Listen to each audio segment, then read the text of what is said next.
Good morning, everyone. Leanne Lely Mazaret here on another gorgeous morning in Florida. And today's topic is recreating negativity in your life and how to stop doing that. And the reason that I chose this topic is because it's a continual challenge for me and for anyone who's walking through this world to not let negative thinking, negative situations, external events become our internal reality, such that we think about them and ruminate on them and thereby create more of that in our lives. And let me give you a couple examples. I'm reminded, I don't know if any of you are Game of Thrones fans, but I'm reminded of young Arya Stark, who was witness to some atrocities committed against her family when people were trying to overthrow the government, the kingdom, and take it for themselves. And so she had this list of people that she wanted revenge on. And every night before she went to sleep, she would go through this list in her head over and over and over again of all the people that she wanted revenge on. And eventually it came to pass because she was so single-mindedly focused on making sure that all these people, quote unquote, paid for what they did to her and her family. And I understand the feeling of revenge. It can be very powerful when you have sustained very significant losses at the hands of other people, usurpers and thieves and murderers. And the trouble is that that became Arya's mission, her reason to be in life. And she just went through her life kind of floating around with this hatred inside of her, this massive hatred. And as a little kid, that really formed who she was. She learned how to fight, and she learned to, survive, which I think is a basic instinct that most of us would have to resort to, if we were placed in a survival situation as a young child or even as an adult. But what I'm talking about here is for the rest of us who aren't, trying to revenge our family's murders, or there's nothing, we haven't been deposed or lost our homes or all of our fortunes at the hands of usurpers. A lot of times what we suffer is just minor irritations or other things that are consequences of our own decisions. And instead of either taking responsibility for those decisions and then either changing the way we go forward in our lives so that we don't continue to have those things happen by virtue of making new decisions, that's one option for taking responsibility for the quality of our lives.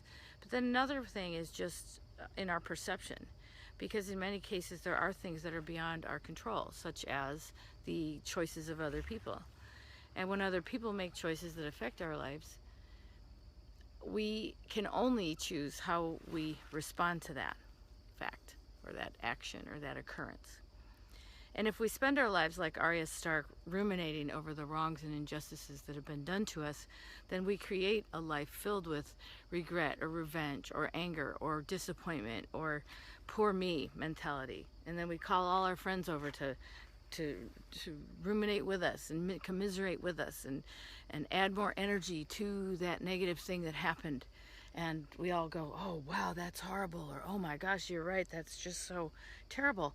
And I'm not saying that it isn't terrible, and it isn't painful, and it isn't hurtful, and it isn't unjust. I'm just saying that by focusing on it, you're just creating more of the same, and attracting more of that to your life. Now, let me give you an example from yesterday of something that happened to me personally. So I started out my day all bright-eyed and bushy-tailed. I'm all happy because, my escrow is supposed to close on a couple of days, like Friday. Today's Wednesday. Yesterday was Tuesday. And so I'm all happy, because it's the first of 3 houses that I have on the market. And I've been waiting to sell them for some time. And it looks great, so I'm in a great mood. And the second house that I'm working on just needs a few things finished up, and the guys have been dragging out the job. And so I'm going over there to work with them and figure out if they're done yet and give them my punch list. But as I'm waiting for them to arrive, and they don't arrive, and they don't arrive, and they don't arrive, I was starting to get a little ticked off and feeling like my time was wasted, and they were already late, several days anyway, and here they are late again. I was feeling very disrespected as a client.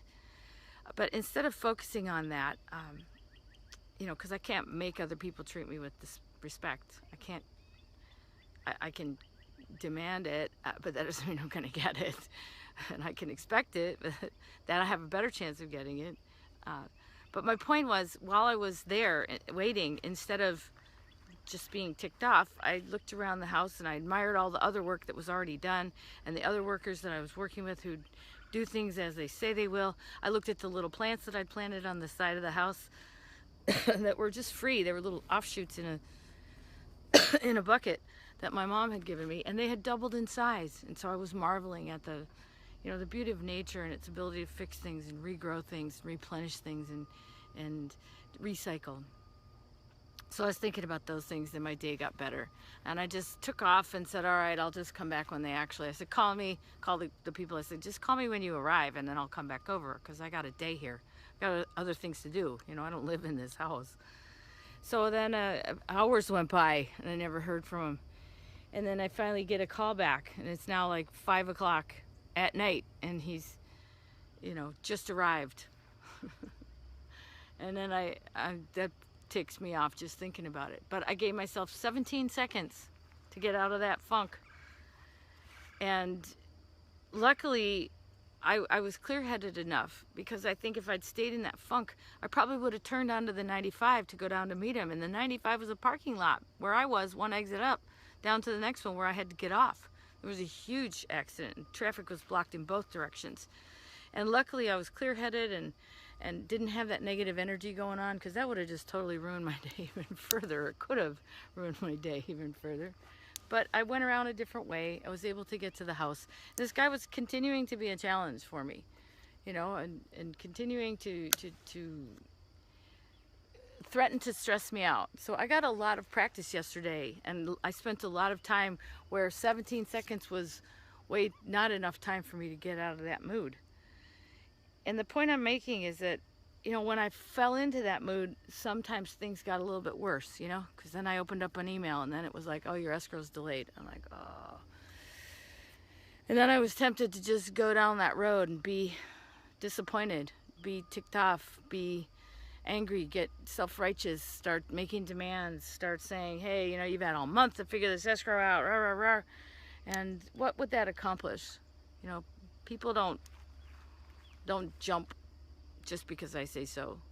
And the more that I rant and rave, sometimes all I'm doing is upsetting myself. Just like Arya Stark. I'm counting off all the things in my head that are an injustice to me. And you probably do that too. We are conditioned to whine and complain about the stuff that feels unfair to us. And I think it's important to pay attention to how we feel. And I think it's important to realize that an injustice has been done. And I think it's also important to learn from that by making sure your expectations are clear. But even if you do all of that, you still can't guarantee that the outcome will be the way you want it to be. The best you can do is protect your own internal serenity while things are falling apart around you. And frankly, that's the fastest way to stop the cycle of negativity from spinning forward into your life as a mantra, as a revenge mechanism, as a way to feel continually put out, continually angry, continually pissed off, you know, disappointed, because you just create more of that. Now, if you already know this and you've already been applying these things in your life, well, good on you, because it's a challenge, and sometimes it's a daily challenge. And that's all we can do, is just take it situation by situation, moment by moment. But I don't let this go on for weeks and weeks, and I don't go to sleep at night thinking about it. And if I wake up with it in the morning, I've got 17 seconds to get rid of it. And that's why I'm talking to you about it. Because prior to some change of heart, I used to just wallow in it. And even though I felt strong and independent and took charge of my life, I was still very angry and bitter about stuff that happened in the past a long time ago that I was carrying forward with me. Whether it was abandonment by my parents, my father, you know, my mother, whatever it was that kept coming forward with me. Whatever it is for you, don't drag it forward with you, because it's your future and it's your now.